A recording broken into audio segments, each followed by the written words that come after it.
Did your seeds start sprouting and you're wondering what do you do next? Well, I'm going to get all that covered for you in today's video, so stick around. Hey guys, welcome back to another Slightly Rednecked video. Again, my name is Chris. If you're not familiar with this channel, I help you to produce your own meat, eggs, and vegetables from your backyard, your balcony, your deck, your garage, or heck, even a spare room in your house if that's the way you want to do it.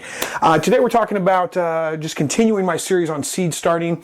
I started last week. In last week's video I planted these seeds out, showed you everything that you needed to get started with getting your seeds sprouted, getting ready for the gardening season. So if you're kind of curious on what kind of lights I'm using, all this kind of stuff, you can go back and check out that video and it'll tell you. I'll put a link right up there, or maybe it's on this side actually. Either way, I'll put a link up there. You can go check out that video. These are the seeds I planted last week. They started sprouting about 3 days ago. So they were in, it took them about 5 to 6 days for most of them to sprout. Now some of these still haven't sprouted. Like I've got celery here, you probably can't see from there. I'll bring you in close here in a minute. These have not sprouted yet, and that's okay. First thing to do once your seeds start to sprout is get rid of the humidity dome. If you have one, let me get this out and I'll show you what I'm talking about. So like I talked last week, these are great. They go right over the top of the trays and they hold your humidity in there, so they keep your soil damp and moist for your seeds to sprout. Keeps your watering requirements down. I use these in the wintertime because it's so dry here. Some people don't use them at all. If you are going to use one, as soon as your seeds start to sprout, take it off, remove it. You don't need it anymore. You can use it for a watering tray or whatever you want to use it for at that point, but do not keep it over the seeds. They need to dry out a little bit in between. Okay, so then the next thing you do, move them immediately under your grow lights. I've got 2 lights set up here in these nursery trays because it covers both of them a little bit more evenly. I'll bring the camera in close here in a minute. If you just had one light, you can do that. It will kind of center over the top of one of these trays, but you may end up having to move your seed trays back and forth just a little bit periodically because your plants will all grow towards the light. So what you may have is, like if the light's sitting over, hopefully this makes sense, if the light's sitting over primarily this half of the tray, all your plants are going to grow towards the light. So you may have to move it over a little bit, give them a chance to kind of straighten back up, go the other way, and then move it back the other way, give them a chance to kind of grow up. You know, hopefully that kind of makes sense what I'm saying.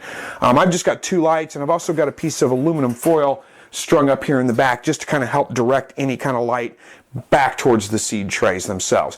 And that's really about all we're going to do, is just keep these things watered, keep them under light. You want the lights very, very close. Let me bring the camera in here. I'll show you exactly what I'm talking about.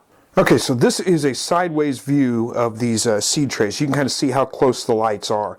And they are just, I mean, just touching the tops of these plants. Some of the taller ones are already touching the light. You want them just as close as you can without hindering the light or the plant's growth at all. And that's it. That's really about it. We want to keep these things pretty well watered. But other than that, just keep that light on them. Again, sunlight from a window is probably not enough.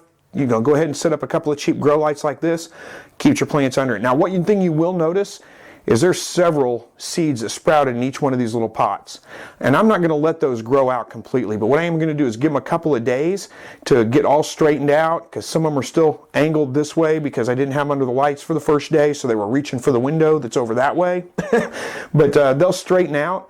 Once they all get straightened out, they get their first set of true leaves or pretty close to that point, then I'll come back and I'll thin these out to where there's only 1 plant per seed pod. And that'll be another probably 4 or 5 days, but I'll come back with additional video on that step when it's time to do that. All right, so let's talk about watering just a little bit. Some of these, hopefully this is showing up on camera. This is, I think it's my celery. Yeah, this is my celery, and it hasn't sprouted yet. I've had 1 or 2 celery seeds sprout. What I like to do is to continue to water the seeds that haven't sprouted from the top, just to make sure that they have enough dampness, enough moisture to kind of get going.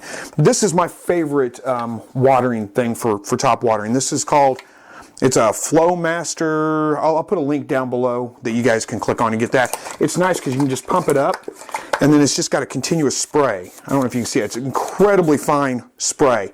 And then I just spray it over here, and I don't have to worry about disturbing the soil. It just puts water down. It doesn't really break the soil up or anything like that. And I just do that with the ones that have not sprouted yet. Anything that's sprouted, I'm going to water from the bottom. But anything that hasn't sprouted, there's another thing I like about that is you can stick it in there quite a ways.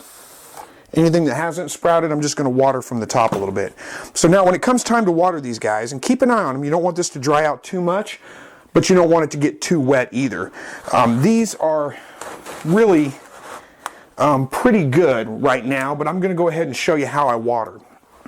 So you may notice, let me bring the camera in a little bit closer. This will give you a better view of this. Okay, so I took one of the packets out of here, put it in the other tray, so I'd have enough room to, I don't have to worry about taking anything out to water. And I'm just going to pour some water in here.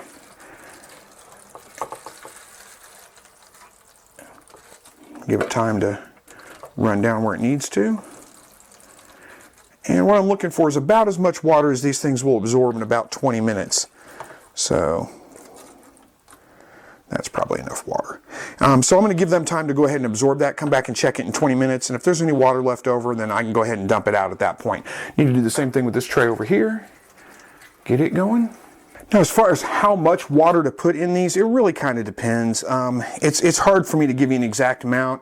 Usually you're going to go probably about a quarter, maybe a little over. I make sure these guys get plenty of water the first couple of days, and then I'll back off a little bit. They don't need to be watered quite as frequently at that point.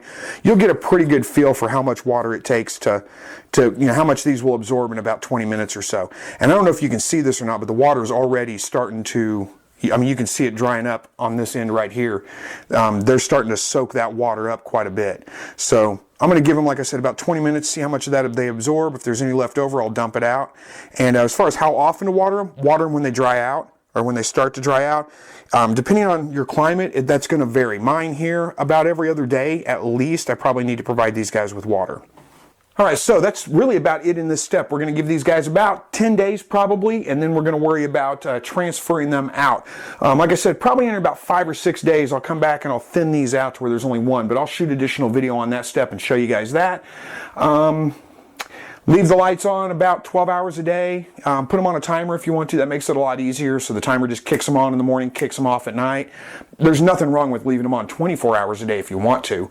But they really only need about 12 hours a day, so you can conserve some energy that way. But that's about it. Not much else to do at this step right here. We're just going to give them time to grow a little bit and then come back and pot them up, and we'll come back with additional video when it's time for that as well. So like I said, if you guys are brand new to starting seeds, follow along. I did the video last week getting them started. This week we're talking about what to do once they've started, and we'll follow these all the way out to where they get transplanted in the garden, grow in the garden. We'll just keep following them all season long. So we'll make sure that you have a great harvest if it is your first time gardening. So other than that, I want to thank you guys very much for watching this video. As always, God bless.